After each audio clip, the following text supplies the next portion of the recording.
Bismillahirrahmanirrahim. Assalamualaikum warahmatullahi wabarakatuh. Perkenalkan, nama saya Isla Ihya Muhammad Jalsipian dengan NIM 12022100236 dari kelas SI 4501.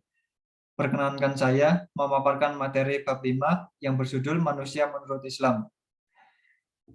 Yang pertama, pengertian manusia. Menurut Kamus Besar Bahasa Indonesia atau KBBI, manusia adalah makhluk yang berakal budi, mampu menguasai makhluk lain.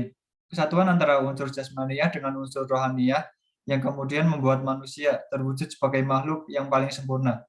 Hal ini terlihat dari strukturnya yang lengkap, terdiri bukan hanya dari unsur jasmaniah, namun juga rohaniah. Selanjutnya ada manusia menurut Al-Quran. Di dalam Al-Quran, manusia disebutkan antara lain dengan Bani Adam, Quran Surat Al-Isra ayat 70, yang kedua Bashar, Quran Surat Al-Kahfi ayat 110, Al-Insan, Quran Surat Al-Insan ayat 1, An-Nas, Quran Surat An-Nas ayat 1. Menurut Islam, manusia adalah makhluk yang paling sempurna. Ia diciptakan untuk menjadi khalifah di bumi. Pada saat penciptaan dilahirkan, ia membawa kemampuan-kemampuan yang disebut fitrah. Fitrah inilah yang disebut dengan potensi. Selanjutnya ada pandangan ilmuwan terhadap manusia.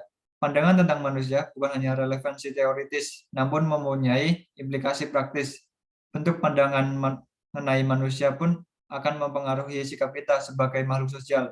Oleh karena itu, mempelajari pengertian manusia dari berbagai ahli menjadi hal yang sangat penting. Selanjutnya ada proses penciptaan manusia. Proses penciptaan manusia yang pertama yaitu Nabi Adam alaihissalam yang diciptakan oleh Allah dari materi tanah dan non-materi ruh ilahi melalui proses. Akan tetapi tidak dijelaskan bagaimana proses itu terjadi.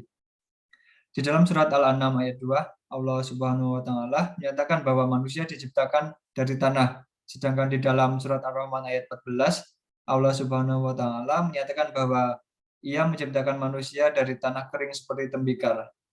Selain berasal dari tanah, Al-Quran juga mengatakan bahwa manusia berasal dari air. Dengan kata lain, dapat diambil kesimpulan bahwa manusia berasal dari tanah dan air. Selanjutnya ada proses penciptaan manusia. Proses penciptaan manusia terbagi pada dua proses. Yang pertama, proses penciptaan ajali, yakni penciptaan yang dilakukan oleh Allah secara langsung. Yang kedua, proses secara alami, yaitu proses penciptaan manusia yang diciptakan melalui proses alamiah, seperti proses penciptaan manusia pada umumnya. Proses penciptaan manusia ini banyak dijelaskan dalam Al-Quran seperti surat Al-Mu'minun ayat 12-16. Selain itu, dijelaskan dalam Al-Quran pada Quran surat As-Sajdah ayat 7-9. Selanjutnya, potensi dasar manusia. Yang pertama, jasad dan ruh. Artinya manusia adalah salah satu makhluk yang diberikan kebebasan untuk menentukan pilihannya yang selalu dipengaruhi tabiatnya. Terdapat pada Quran surat Al-A'raf ayat 31. Yang kedua, pendengaran, penglihatan, dan hati. Quran surat An-Nahl ayat 78. Yang ketiga, fitrah. Quran surat Ar-Rum ayat 30. Selanjutnya ada sifat dasar manusia. Yang pertama, halu'ah atau keluh kesah. Yang kedua, da'ifah, lemah secara fisik dan lemah dalam melawan hawa nafsu. Yang ketiga, kabat atau susah. Yang keempat, zalim atau bodoh. Selanjutnya, tugas, fungsi, dan peran manusia. Tugas manusia adalah sebagai hamba Allah yang wajib beribadah. Kemudian, fungsi manusia adalah sebagai kekhalifahan manusia. Selanjutnya, peran manusia sebagai pengemban amanah Allah. Selanjutnya ada perjalanan manusia. Manusia melalui beberapa tahap, yaitu alam ruh, alam rahim, selanjutnya alam dunia. Kesimpulan, dapat kita simpulkan bahwa perjalanan hidup manusia dari alam ke alam yang dimulai darinya dan pasti kembali kepadanya.